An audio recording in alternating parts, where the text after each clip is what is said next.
Hello friend, मेरे YouTube channel पर आपका स्वागत है। आज हम इस वीडियो में पढ़ने वाले हैं भौतिक परिवर्तन और रासायनिक परिवर्तन क्या होता है। भौतिक और रासायनिक परिवर्तन सीटेट पेपर 2 और बीपीएससी टीआरई 4 के लिए टीआरई 4.0 के लिए बहुत इम्पोर्टेंट है। तो इस टॉपिक को आप अच्छे से देखने का प्रयास कीजिएगा। इस टॉपिक में ज़्यादा खास कुछ है नहीं, इसमें सिर्फ कन्फ्यूज़न है। ये कन्फ्यूज़न दूर हो जाएगा, एकदम आसानी से ये आपका बन जाने वाला है। तो इस टॉपिक को एकदम साधारण भाषा में समझने का प्रयास करेंगे। और आपको ये वीडियो कैसा लग रहा है कमेंट करके बताइएगा, चैनल को सब्सक्राइब कर लीजिएगा। तो स्टार्ट करते हैं। फर्स्ट में दिया हुआ है कि भौतिक परिवर्तन क्या होता है। तो भौतिक परिवर्तन कहने का मतलब है कि उसका जो आकार, आकृति, अवस्था और रंग बदल सकता है, लेकिन रासायनिक जो संरचना या प्राकृतिक या आंतरिक संरचना में कोई बदलाव नहीं होता है। जैसे अगर पानी हमारा बना हुआ है हाइड्रोजन और ऑक्सीजन से मिलकर, पानी हाइड्रोजन ऑक्सीजन से मिलकर बना हुआ है। तो पानी को हम लोग चाहे तो ठोस में भी बदल सकते हैं, ठोस को तरल में बदल सकते हैं और तरल को गैस में बदल सकते हैं। तो ये क्या है, हमारी ये पानी का एक रूप से दूसरे से तीसरे रूप तो कर सकते हैं, लेकिन पानी अगर तरल में जाएगा तो क्या है, उसे तरल कहेंगे, तरल पानी। पानी जो बना है आपका H2O से, क्या इसमें कोई परिवर्तन आ रहा है?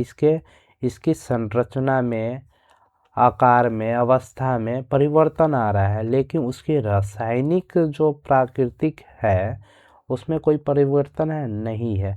तो ये क्या है, आपका भौतिक परिवर्तन है। तब पूरा लिखा हुआ है कि भौतिक परिवर्तन वो परिवर्तन है जिसमें किसी पदार्थ के भौतिक गुण, जैसे उसका आकार, आकृति, अवस्था की बात करें, ठोस, द्रव, गैस या रंग बदल जाता है, लेकिन उसकी रासायनिक, प्राकृतिक या आंतरिक संरचना में कोई बदलाव नहीं होता, तो उसे भौतिक परिवर्तन कहते हैं। इसे और आगे समझने का प्रयास करेंगे। इसकी मुख्य विशेषताएं क्या हैं? फर्स्ट में दिया हुआ है कि कोई नया पदार्थ नहीं बनता। कोई नया पदार्थ, जैसे पानी को चाहे तो ठोस को गला के हम लोग तरल बना सकते हैं, तो ये एक रूप से दूसरे रूप में चेंज कर सकते हैं, लेकिन यहाँ से नया पदार्थ नहीं बना सकते। जैसे मैग्नीशियम को ऑक्सीजन की उपस्थिति में अगर गर्म करते हैं तो मैग्नीशियम ऑक्साइड बनता है। तो मैग्नीशियम ऑक्साइड क्या है, एक ये नया पदार्थ है, नया पदार्थ या नया यौगिक बन गया। लेकिन पानी क्या है, ठोस से तरल में गया, लेकिन उसकी जो बनावट है, उसकी मेन संरचना H2O है, उसमें कोई परिवर्तन नहीं हुआ। लेकिन यहाँ क्या है, मैग्नीशियम ऑक्सीजन को गर्म करते हैं, यानी मैग्नीशियम के रिबन को जलाते हैं ऑक्सीजन के उपस्थिति में, तो वो मैग्नीशियम ऑक्साइड बन रहा है। इसकी मेन रासायनिक संरचना में क्या हो रहा है, परिवर्तन हो रहा है। तो इसकी रासायनिक संरचना में जो परिवर्तन हुआ उसको हम लोग रासायनिक परिवर्तन कहते हैं। तो आशा करते हैं आपको इतना समझ में आ गया होगा। नेक्स्ट है कि ये अस्थायी होता है। अस्थायी कहने का मतलब है कि ठोस को तरल में जब चाहे बदल सकते हैं। कोई बर्फ़ का टुकड़ा है, उसे अगर हम गर्म करेंगे तो वो आसानी से तरल में बदल जाएगा। तरल है, उसको मुझे गैस के रूप में चाहिए, तो तरल को गर्म करेंगे तो गैस बन जाएगा। गैस को अगर तरल में चेंज करना है तो ठंडा करेंगे तो तरल में हो जाएगा। तो ये किस प्रकार की अवस्था है, अस्थायी अवस्था है। नेक्स्ट है उत्क्रमणीय, रिवर्सिबल। कहने का मतलब है इसे एक रूप से दूसरे रूप में हम इसे आसानी से बदल सकते हैं, एक अवस्था से दूसरे अवस्था में। तो आशा करते हैं आपको ये भी समझ में आ गया होगा। नेक्स्ट है केवल भौतिक गुण बदलते हैं, केवल बाहरी या भौतिक गुणों में ही बदलाव आता है। जैसे कि पानी का उबलना, तो ये तो पहले डिस्कस कर चुके हैं। तो हम लोग नेक्स्ट देखते हैं कि यहाँ पे दिया हुआ है, 1 मिनट, यहाँ पे दिया हुआ है कि ये बर्फ है, बर्फ को गर्म करके हम लोग तरल बना लिए, तरल को गर्म करके क्या बना लिए, गैस बना लिए। तो ये क्या है, एक रूप से दूसरे रूप में इसका चेंज हो रहा है, एक अवस्था से दूसरे अवस्था में इसका बदलाव हो रहा है, लेकिन इसकी मेन रासायनिक संरचना में कोई बदलाव नहीं हो रहा है। तो ये एक तरह का क्या है, भौतिक परिवर्तन। इसका उदाहरण समझेंगे, इसका उदाहरण क्या क्या है अच्छे से समझने का प्रयास करेंगे।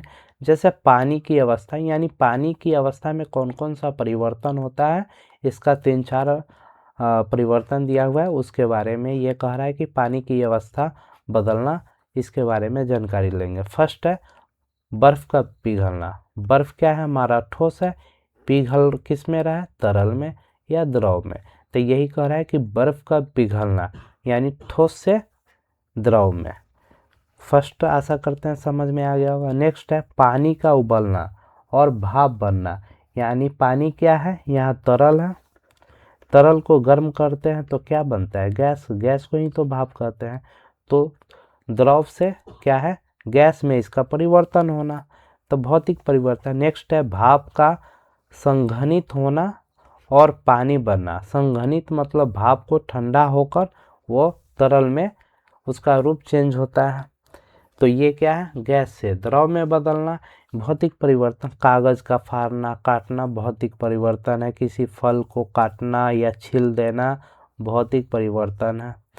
मोम का पिघलना भौतिक परिवर्तन है, जबकि मोम का जलना, मोम का जलना, मोम का जलना ये रासायनिक परिवर्तन है।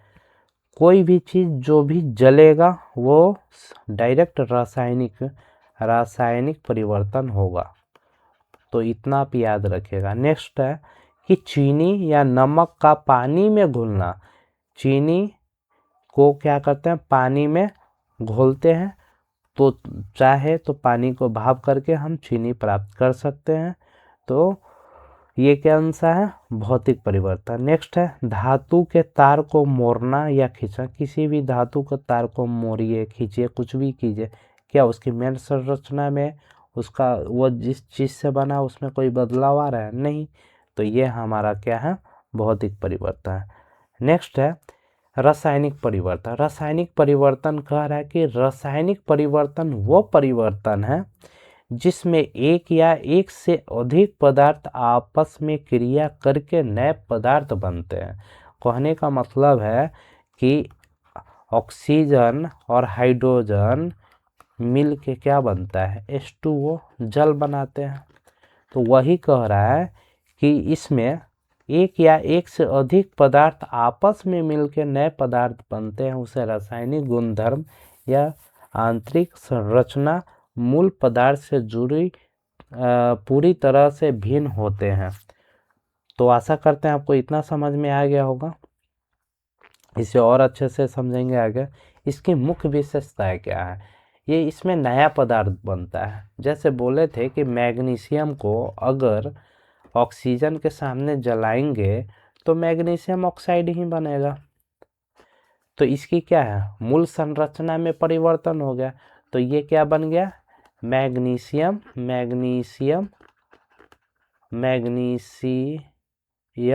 ऑक्साइड। ये क्या हो गया, मैग्नीशियम ऑक्साइड। तो इसकी तो रासायनिक संरचना में तो परिवर्तन आ गया, क्यों, क्योंकि मैग्नीशियम ऑक्सीजन ये क्या है, तत्व है। दो तत्व से मिलकर एक हमारा क्या बना, नया यौगिक बना, जिसे मैग्नीशियम ऑक्साइड कहते हैं। इसकी मूल आकार, रासायनिक संरचना, सभी चीज में इसका परिवर्तन हो गया, जिसे सब चीज में जो परिवर्तन हुआ उसी को तो नया पदार्थ कहते हैं बनना। तो ये कौन सा परिवर्तन, रासायनिक परिवर्तन, ये अस्थायी होते हैं। तो क्या, जब मैग्नीशियम किसी भी चीज़ को जलाते हैं तो फिर उसका रिटर्न तो मुझे फिर प्राप्त नहीं हो सकता। तो ये क्या, कौन सा परिवर्तन होता है, जलाना, आपका रासायनिक परिवर्तन और अस्थायी परिवर्तन होता है। नेक्स्ट है इसे में अनुत्क्रमणीय, ये रिवर्सिबल होता है, मतलब ये कभी एक रूप से दूसरे, मतलब एक रासायनिक गुणधर्म से दूसरे रासायनिक गुणधर्म में जैसे परिवर्तन होता है, आप उसे पुनः पहले वाला रूप में नहीं ला सकते, पहले वाला रासायनिक संरचना में उसे रिटर्न नहीं ला सकते, तो उसे हम लोग क्या कहते हैं, अनुत्क्रमणीय, यानी ये रिवर्सिबल बोलते हैं। तो आशा करते हैं इतना समझ में आ गया होगा। इसमें एक और पॉइंट है, इम्पोर्टेंट है, एग्जाम में पूछता है कि ऊर्जा परिवर्तन, कोई भी रासायनिक परिवर्तन होता है, जैसे मैग्नीशियम को ऑक्सीजन के साथ अगर जलाते हैं ऑक्सीजन की उपस्थिति में तो मैग्नीशियम ऑक्साइड बनता है। तो ये जो मैग्नीशियम ऑक्साइड बना, यहाँ क्या निकला, उष्मा निकलता भी है, उष्मा का अवशोषण भी होता है, लेकिन यहाँ पे उष्मा निकला है। तो वही कह रहा है कि इस दौरान अक्सर उष्मा या प्रकाश के रूप में ऊर्जा या तो निर्मुक्त होता है, निर्मुक्त मतलब रिलीज, मतलब बाहर निकलता है, या होती है, या अवशोषित होती है। तो आशा करते हैं आपको इतना समझ में आ गया होगा। नेक्स्ट है हमारा एग्जाम्पल, लोहे पर जंग लगना। लोहे पर जंग लगना को हम लोग आयरन ऑक्साइड बोलते हैं,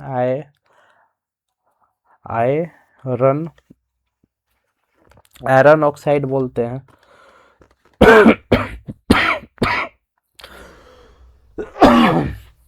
लोहे पर जंग लगना, आयरन ऑक्साइड। भोजन का पचना, भोजन जब हमारे बॉडी में पच जाता है तो फिर उसे पहले वाले रूप में तो ला नहीं सकते हैं, तो रासायनिक परिवर्तन। कागज का या लकड़ी का जलना, रासायनिक परिवर्तन, क्योंकि कागज या लकड़ी जलता है तो किस रूप में प्राप्त होता है हमें, राख के रूप में। क्या राख को हम फिर कागज या लकड़ी के रूप में ला सकते हैं, नहीं, तो ये रासायनिक परिवर्तन। अगरबत्ती का जलना, दूध से दही बनना, दूध में कौन सा अम्ल पाया जाता है, लैक्टोज पाया जाता है। लैक्टोज किस एसिड में बदलता है, लैक्टिक एसिड में बदलता है। तो ये किस प्रकार का परिवर्तन है, रासायनिक परिवर्तन है। तो आशा करते हैं आपको इतना समझ में आ गया होगा। अब रासायनिक और भौतिक परिवर्तन में अंतर देखेंगे। ये है आपका भौतिक परिवर्तन, ये है आपका रासायनिक परिवर्तन। भौतिक परिवर्तन में फर्स्ट पॉइंट है कि कोई नया पदार्थ नहीं बनता। भौतिक परिवर्तन में कोई नया पदार्थ नहीं बनता, लेकिन रासायनिक परिवर्तन में नया पदार्थ बनता है। सेकंड है रासायनिक संघटन अपरिवर्तित रहता है, सही बात है, लेकिन इसका रासायनिक संघटन परिवर्तित रहता है।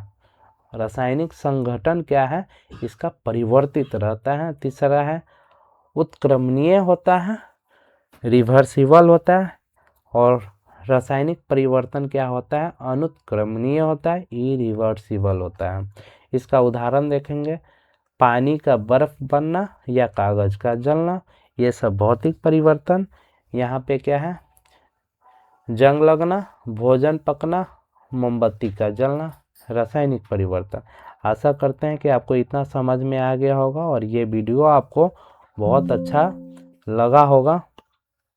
वीडियो देखने के लिए धन्यवाद।